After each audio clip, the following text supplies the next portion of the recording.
الحمد لله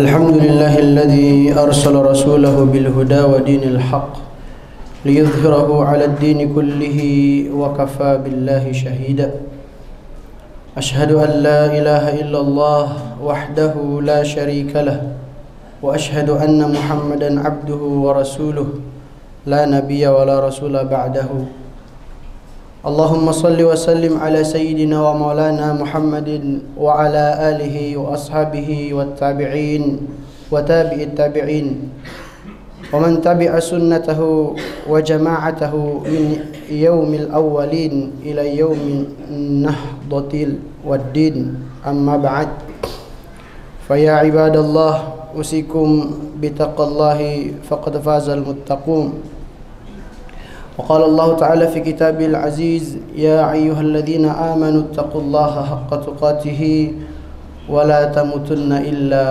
وأنتم مسلمون أما بعد jamaah salat Jumat yang dirahmati Allah Subhanahu wa taala. Alhamdulillah, tak henti-hentinya kita memuji Allah Subhanahu wa taala. Satu-satunya zat yang pantas untuk dipuji. Subhanallah, Maha suci Allah Subhanahu wa taala. Satu-satunya zat yang pantas untuk kita sucikan. Bahkan Allah Subhanahu wa taala tak jarang memuji dirinya dengan memulai ayat-ayatnya dengan kalimat tasbih. Sabbaha lillahi ma fis samawati wa ma fil ard. Bertasbih yang ada di langit maupun yang ada di bumi kepada Allah Subhanahu wa taala. Menariknya, selain daripada itu, Allah Subhanahu wa taala juga memulai satu surah dalam Al-Qur'an, yaitu surah Al-Isra, dengan bertasbih subhanalladzi asra bi'abdihi lailan minal masjidil haram ilal masjidil aqsa. Maha suci Allah Subhanahu wa taala yang telah memperjalankan hambanya minal masjidil haram ilal masjidil aqsa, menandakan bahwa sesuatu yang Allah akan sampaikan ini bukanlah hal sepele, karena Allah memulai ayatnya dengan berupa tasbih, sebuah kalimat yang ringan diucapkan tapi berat untuk kita laksanakan. Bukankah ini yang terjadi hari ini? Betapa banyak orang yang rindu akan solusi dari kehidupannya. Betapa banyak orang yang ingin keluar dari masalahnya, tetapi malah justru angkuh dan merasa bisa sendiri tanpa melibatkan Allah Subhanahu wa taala. Bisa jadi hari ini masalah kita sangatlah kecil dibandingkan dengan masalah saudara-saudara kita. Tetapi permasalahannya, kita tidak kembali kepada tempat yang mampu menyelesaikan masalah itu. Maka salah satu yang mampu dan paling ampuh menyelesaikan masalah kita adalah STW, salat tepat waktu. Di dalam salat itu kita memuji Allah, bertasbih kepada Allah Subhanahu wa taala, berharap mudah-mudahan itu semua menjadi sumber jalan keluar dari segala masalah yang kita hadapi. Bersalawat kepada Muhammad sallallahu alaihi wasallam. Allahumma shalli ala Muhammad wa ala ali Muhammad. Tema kita pada kesempatan yang berbahagia ini adalah kemaslahatan umat diawali dari masjid. Jemaah yang dirahmati Allah Subhanahu wa taala. Dari mana kita berkiblat mengambil referensi daripada tema ini? Tentu kita tidak terlepas daripada firman Allah Subhanahu wa taala. Allah berfirman dalam Quran surah Al-Imran, "Inna awwala baitin wudi'a lin-nasi lalladzi bi Bakkah mubarakan wa hudan lil alamin." Sesungguhnya rumah pertama bagi makhluk yang bernama manusia yang dibangun untuknya ialah di Baitullah, di rumah Allah yang ada di Bakkah atau yang ada di Makkah. Allah berkahi tempat itu dan Allah jadikan petunjuk bagi seluruh alam semesta ini. Jemaah yang dirahmati Allah Subhanahu wa taala. Nabi kita Nabiullah Muhammad sallallahu alaihi wasallam tidak diutus dalam kondisi peradaban hari itu baik-baik saja, tidak. Nabi kita tidak diutus dalam kondisi akhlak umat hari itu baik-baik saja. Tapi justru Nabi kita Muhammad sallallahu alaihi wasallam diutus dalam kondisi yang besar menindas yang kecil. Dulu diistilahkan namanya kabilah-kabilah, kelompok-kelompok. Setiap pergantian kekuasaan, hanya kelompok inilah yang akan berganti kekuasaan. Sementara rakyat kecil, manusia yang tidak punya kekuatan, semakin tertindas dan mereka tidak punya kekuatan untuk membela diri. Nabi kita Muhammad SAW diutus dalam kondisi umat saat itu betul-betul dalam keadaan jahiliyah. Tetapi alhasil kita bisa saksikan hari ini bagaimana umat ini dalam jangka waktu Nabi Muhammad SAW hanya kurang lebih diberikan 23 tahun lamanya, tiba-tiba berubah menjadi sumber cahaya bagi seluruh alam semesta ini. Bahkan tidak diakui saja di antara kalangan sahabat dan seperjuangannya, bahkan justru lawan-lawan dan juga orang-orang yang membencinya, Nabi kita Muhammad SAW begitu sangat dikagumi dan diakui perjuangannya. Pertanyaannya adalah, dari mana perjuangan itu berawal? Ternyata kalau kita kembali daripada sejarah, Nabi Muhammad SAW memulai pergerakannya, memulai dakwahnya, memulai kebangkitan umat Islam ini diawali daripada masjid atau Baitullah, rumah Allah Subhanahu wa Ta'ala. Kenapa masjid? Kenapa bukan yang lain? Karena masjid adalah tempat kita untuk mengadu, tempat kita untuk meminta pertolongan, bantuan kepada Allah Subhanahu wa Ta'ala. Tetapi ternyata tidak cukup sampai di situ. Masjid zamannya Nabi ini tidak hanya menjadi tempat ibadah, tetapi juga menjadi sumber pendidikan. Jamaah rahmati Allah Subhanahu wa Ta'ala, hari ini kita tidak kekurangan masjid. Walau tentu di beberapa tempat kita masih butuh untuk membangun masjid, tapi kalau hari ini kita lihat di sekitar kita, kita tidak kekurangan masjid, tapi kita kekurangan penghuni masjid. Jamaah rahmati Allah Subhanahu wa Ta'ala, hari ini kita tidak kekurangan mushaf Al-Quran. Betapa banyak di dinding-dinding masjid dan juga di tempat kita bekerja, mungkin di rumah kita juga ada mushaf, tetapi kita kekurangan pembaca Al-Quran. Hari ini kita tidak kekurangan orang-orang yang berilmu, orang yang pintar. Di mana-mana ada majelis, tetapi kita kekurangan orang-orang yang mengimani majelis, mengimani Al-Quran, mengimani Allah Subhanahu wa Ta'ala. Dan itulah bedanya kita hari ini dengan Nabiullah Muhammad sallallahu alaihi wasallam. Jamaah rahmati Allah Subhanahu wa Ta'ala, maka dalam sebuah hadis disebutkan kita hidup ini akan melewati 5 fase kehidupan. Pertama, zaman an-nubuwah, zaman kenabian, saat wahyu turun dan Nabiullah Muhammad SAW masih bersama para sahabat. Tentu ini adalah awal-awal mula Islam ini berjaya, dan ingat, dimulai dari masjid.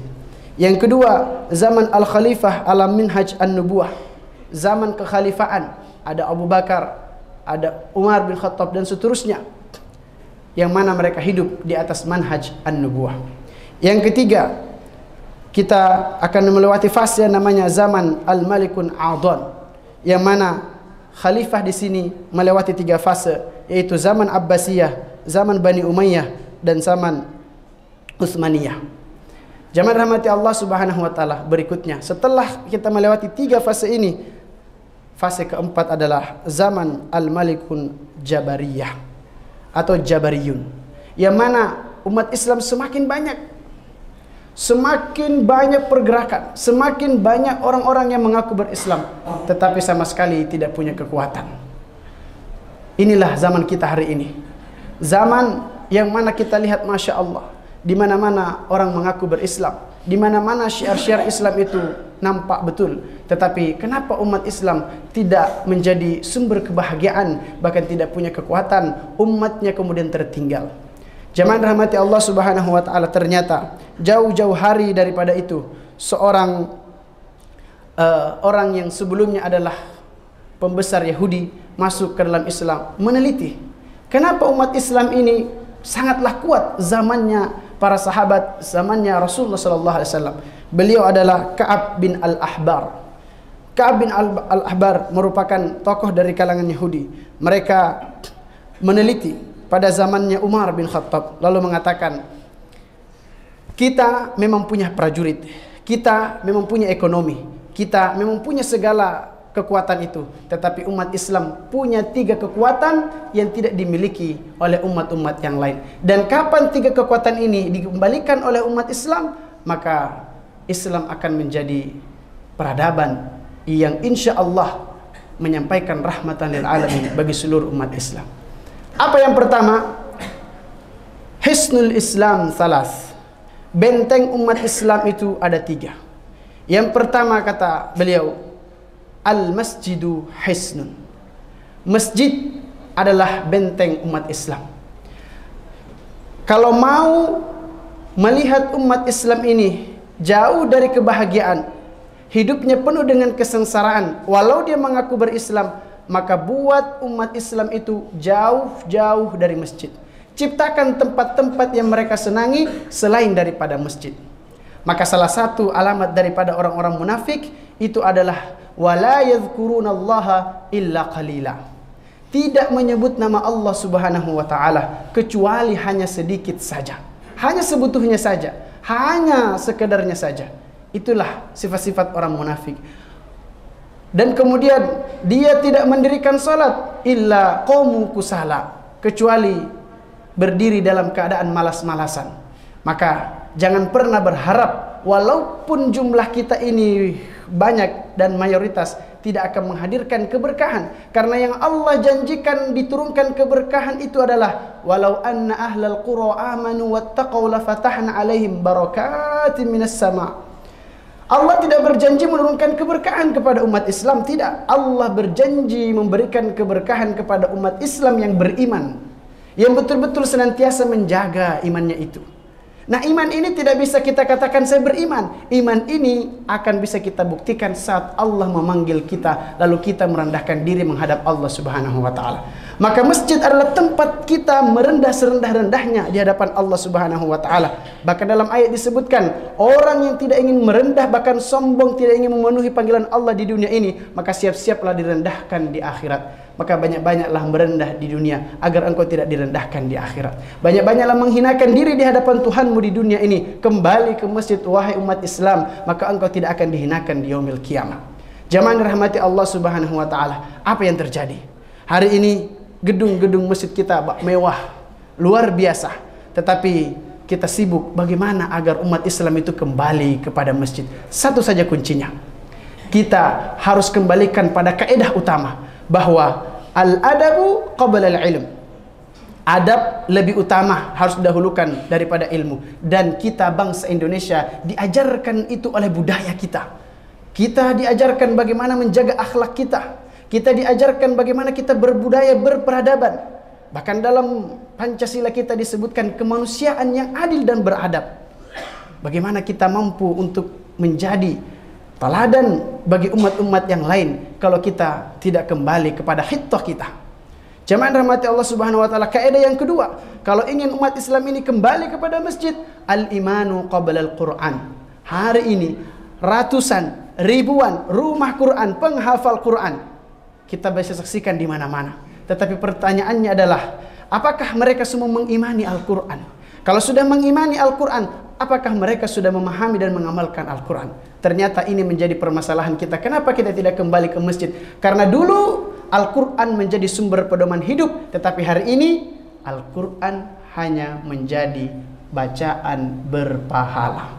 Kenapa baca Quran, Pak? Kenapa baca Quran, Bu? Kenapa baca Quran, Nak? Kenapa baca Quran? Karena saya mau dapat pahala. Pertanyaannya, apakah cukup sampai di situ? Tidak. Allah Subhanahu wa taala berfirman, "Dzalikal kitabu la raiba fihi hudal lil muttaqin." Ternyata umat Islam sendiri masih ragu terhadap Qur'annya, masih ragu terhadap tuntunannya. Pantas Allah Subhanahu wa taala tidak menurunkan keberkahan itu pada diri kita.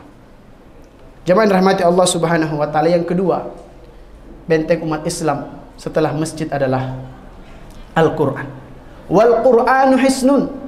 Al-Quran ini adalah benteng umat Islam. Maka kalau ingin umat Islam ini walaupun dia banyak, dia tidak akan punya kekuatan. Sejarah mencatat Islam itu tidak pernah hancur dari luar, selalu berusaha dihancurkan dari bagian-bagian dalamnya. Akan dicari orang-orang yang bersifat munafik, akan dicari orang-orang yang bersifat khawarij, sehingga dengan itulah umat Islam akan dihancurkan. Dan salah satu cara untuk menghancurkan umat Islam, jauh daripada kemaslahatan, buat umat Islam itu lupa pada Al-Qur'annya, lupa baca Quran, kasih dia handphone, kasih dia yang melupakannya, kasih dia bacaan-bacaan yang membuat dia penasaran, sehingga dia lupa untuk membaca Al-Qur'annya.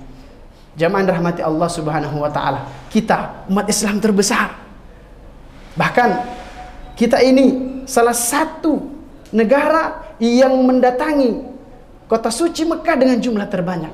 Tapi survei menyatakan bahwa kita ini hampir lebih dari 50% yang berangkat belum mampu membaca Al-Qur'an.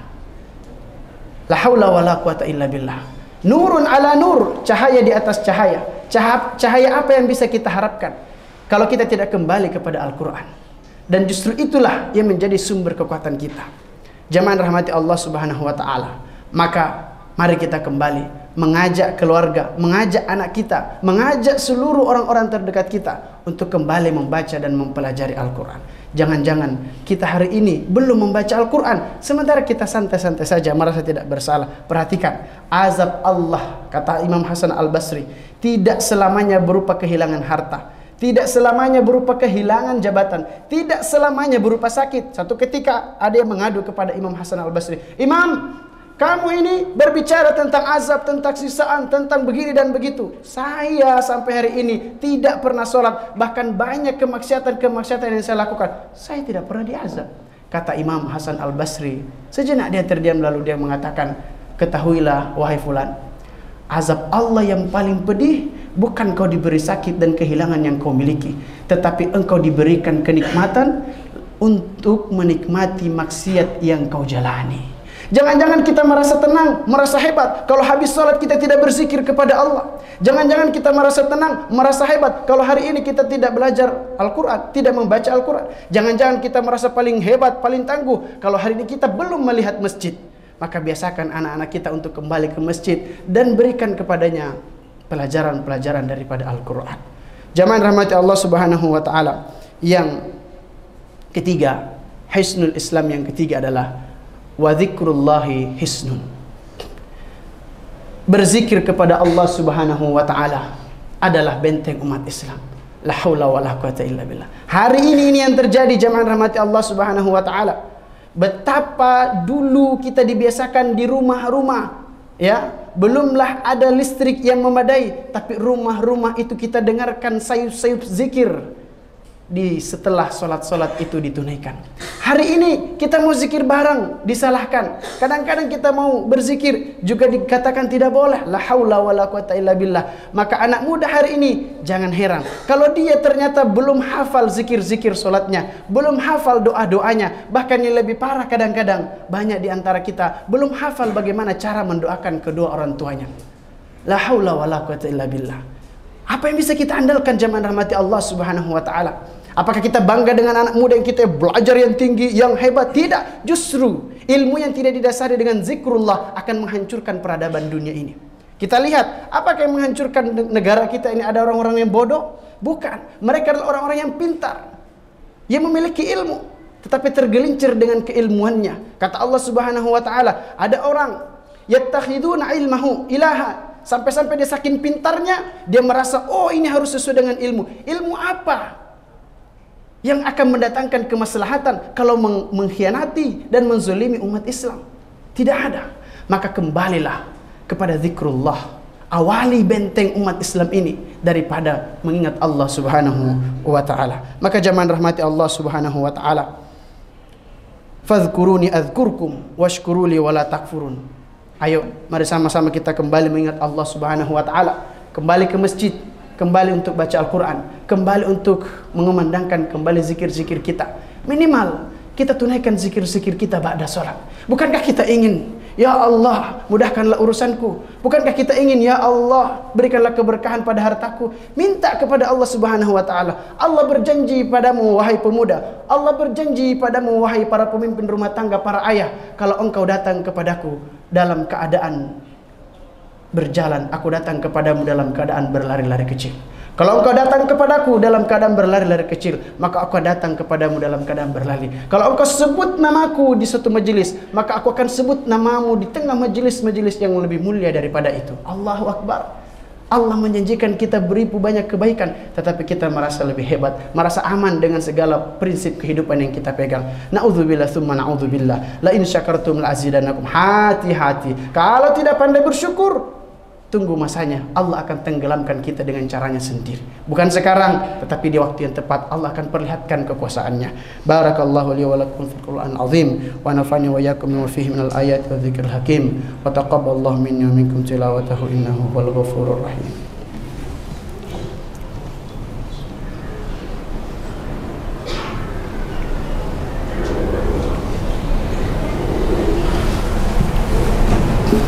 Alhamdulillahilladzi hadana li hadza wa ma kunna linahtadiya laula an hadana Allah. Asyhadu an la ilaha illallah wahdahu la syarika lahu wa asyhadu anna Muhammadan abduhu wa rasuluh. Allahumma salli wa sallim ala sayyidina Muhammadin wa ala alihi wa ashabihi wa man tabi'ahum bi ihsanin ila yaumiddin, amma ba'd. Usikum bitaqwallahi, usikum wa nafsi bitaqwallah. Faya ayyuhan nas ittaqullaha ta'ala wa dharul fawahisha ma dhahara minha wa ma batan.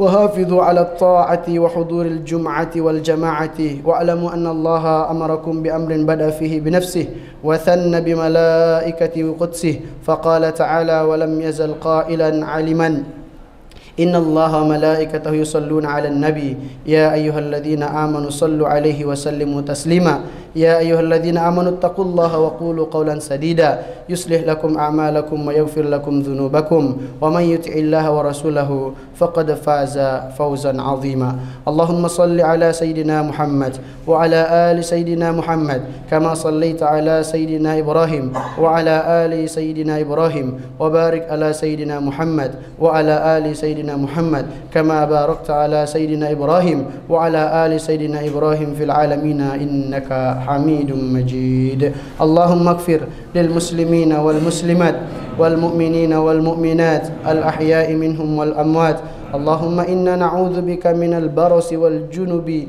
والجنون والجذام وسيء الأسقام ربنا هب لنا من أزواجنا وذرياتنا قرة أعين واجعلنا للمتقين إماما اللهم إنا نعوذ بك من قلب لا يخشع ومن نفس لا تشبع ومن دعاء لا يستجاب له ومن علم لا ينفع اللهم إنا نسألك الهدى والتقى والعفاف والغنى ربنا آتنا في الدنيا حسنة وفي الآخرة حسنة وقنا عذاب النار وصلى الله على نبينا محمد وعلى آله وصحبه ومن تبعهم بإحسان إلى يوم الدين والحمد لله رب العالمين عباد الله إن الله يأمر بالعدل والإحسان وإيتاء ذي القربى وينهى عن الفحشاء والمنكر والبغي يعظكم لعلكم تذكرون فاذكروا الله العظيم يذكركم ولذكر الله أكبر قم الصلاة